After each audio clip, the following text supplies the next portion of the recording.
নমস্কার বন্ধুরা, শুভ জামাই ষষ্ঠীর সকাল। তো এখন এই সকাল 7:30-8টা মতো বাজে। তো দিদি এখানে জামাইদের দেওয়ার জন্য একটু আম কাটছিল।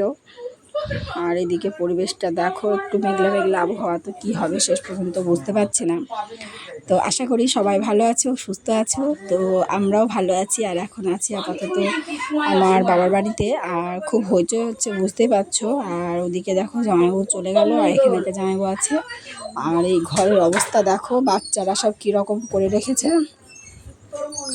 আর ওদিকে দিদি মানে সকালে যা খাওয়া দাওয়া হবে সেটা ব্যবস্থা করছিল। আর এদিকে বাবা বাজার থেকে চলে আসলো।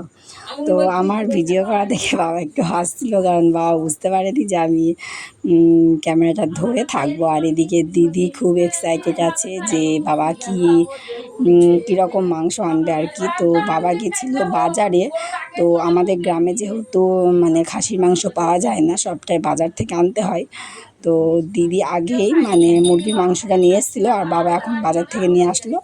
তো আমি বললাম তাড়াতাড়ি দেখ কতটুকু চর্বি আছে। তো দিদি মানে আমরা 3 বোনেই খেতে ভালোবাসি চর্বিটা, কিন্তু আমার বড়দি মানে আজকে সোমবার যেহেতু, তো সোমবারটা পালে, তো ওই জন্য দিদি আজকে সম্পূর্ণ নিরামিষ খাবে। আর ওদিকে মেজদি, এইদিকে আমার মেজদি যে বড়দিকে বলছিল যে তুই তো খেতে পাবি না, এরকম দেখে ওগুলো দেখাচ্ছে যে তুই তো খেতে পাবি না, আমি আর বোন খাবো, এরকম একটা বলছে।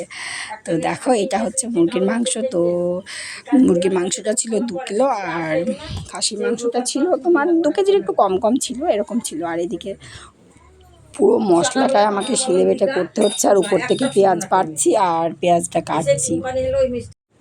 তো প্রচণ্ড গরম, আর গরমে ওই দেখো ওরা কি করছে, দেখো ওরা ফোন দেখছে আর মজা নিচ্ছে যে আমি গরমে রান্না করছি, এরকম ভাব নিচ্ছে।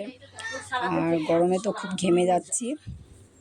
তারপর বাইরে রান্না করে আসার পর দেখো এত গরম যে আমি খাসির মাংসটা বাইরে উনানে রান্না করতেই পারলাম না, এত রোদের তাপ। তো চলে আসলাম ঘরে। আর সকালে যতগুলো রান্না করেছি সেই রান্না করার পর কিন্তু মানে অনেকটাই বেলা হয়ে গেছিলো। তারপরে আমি অনেকটুকু টাইম রেস্ট করেছি। রেস্ট করার পরে এখন বাজে এই দুপুর 2টো মতো বাজে। তো এখন আবার ভাবলাম যে সকালের মাংস আনা তো নষ্ট হয়ে যাবে, তো আগে আমি একটু হলুদ লবণ মাখিয়ে রেখেছিলাম। তো এখন এটাকে রান্না করব।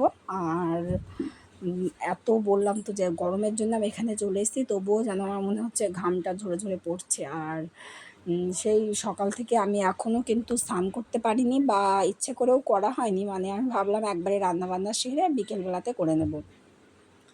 তো চলো বন্ধুরা, তোমাদের দেখাবো আমি মাংসটা কীভাবে রান্না করছি। দেখো দেখে নিল। আর এখানে তোমার বলো তো মশলাগুলো সবটাই মাখিয়ে নিয়েছি, না হলে পারবো বলতে আমি যেভাবে রান্না করি সেভাবে করেছি। আর সবাই আমার হাতে খেতে বেশি পছন্দ করে। তো আজকে জামাইবুড়া বললো যে আজকে সব রান্নায় রিঙ্কু করবে।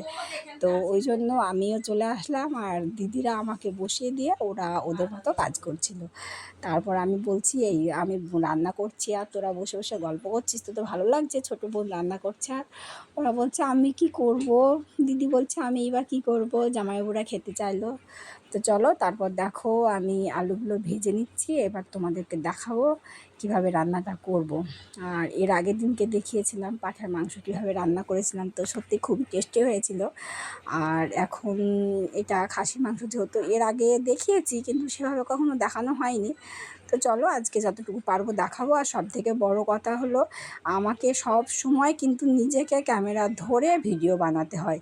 যদি কেউ ধরে দেয় ক্যামেরাটা, মানে ভিডিওটা সুন্দরও হয়, আবার দেখতে ভালোও লাগে, সম্পূর্ণটা দেখাও যায়। আর নিজে ধরো আমি যদি আমাকে দেখানোর মতো ভিডিও করি তাহলে কিন্তু মানে অন্য কিছু দেখানো যাবে না। আর কেউ যদি একটু ভিডিওটা করে দেয় তাহলে কিন্তু অনেকটাই ভালো হয়।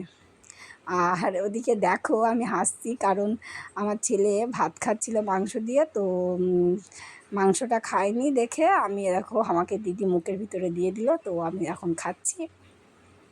তো চলো, আর মুখের ভিতরে না একটা মনে হচ্ছে যেন হাড় পড়েছে, তো সেটাকে ফেলতে হবে। তো চলো, ফেলে দেওয়ার পর আমি একটু হাতটা ধুয়ে নিয়ে মুছে নিলাম, না হলে আবার একটু কাদা সব সমান হয়ে যাবে। আর কি গরম দেখো, বারবার মনে হচ্ছে যেন রান্নাঘরে একটা ফ্যান থাকলে ভালো হতো।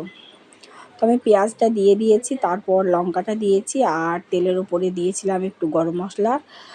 এইবার দেখো, দেখাচ্ছি, একটু ছোট করে দেখালাম। পেঁয়াজটা একটু লাল লাল হয়ে গেলে আমি আবার দিয়ে দেবো অন্য মশলাগুলো অ্যাড করব। তো ততক্ষণ পেঁয়াজটা ভাজা হোক।